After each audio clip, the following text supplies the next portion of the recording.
Today I'm showing you what has influenced me growing up and what has led me to being the designer I am today.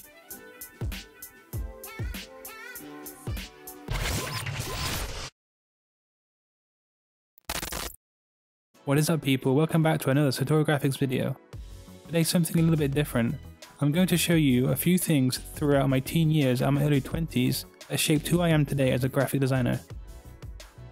We are not born with a style of design or an opinion of art.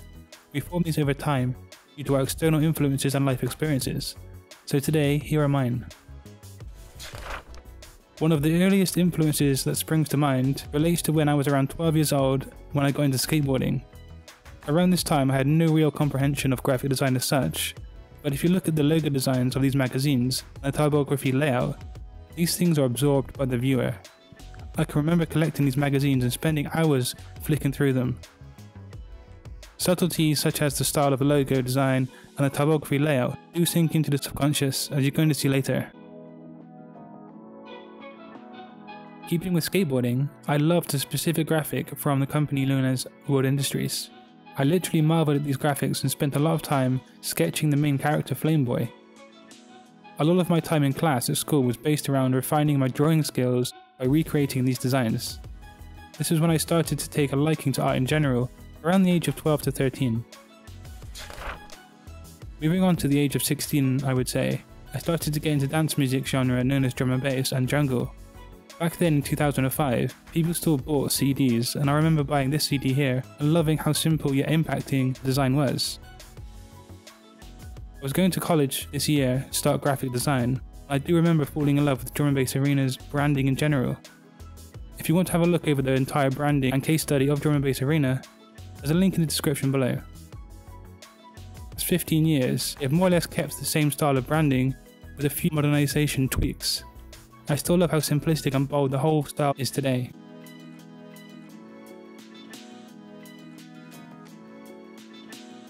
It was around this time that I stumbled upon this book here, Helvetica. Linking back to the Drum and Bass Arena, it was bold and simplistic, and this book drew my attention to the wonderful world of typography. In my first year of college, I started to use Helvetica all over my work, which I now know of course isn't the best thing to be doing. I started to make my artwork in my free time that obviously is influenced by this and my newfound of typography.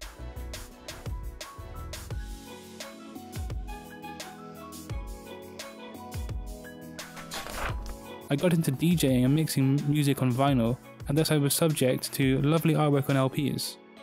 I do miss holding CD and LP covers. Having something physical in your hand is something we don't have access to these days, or we do but not so much of.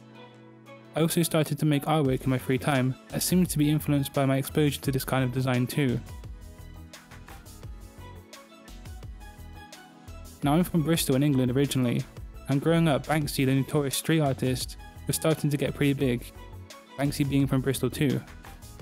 I saw much of his early work around the city. Again, going back to simplicity, his work is very basic yet so effective with political undertones. There's a bridge that goes into the city centre with a Banksy tag that I can remember seeing from a very early age. I think it's one of Banksy's earliest tags or graffiti artworks. Throughout college I delved into graphic magazine, which again played to my love of simple, minimal and bold style of design. Today I consider my style of graphic design to be minimal and simplistic, and I'm sure this is due to the influences that I've been subject to growing up. So, what were your influences growing up, and have they affected your design work today and who you are as a designer? Let me know in the comment section below, and drop a like on your way out. Enjoy the rest of your weekend, and until next time, design your future today. Peace.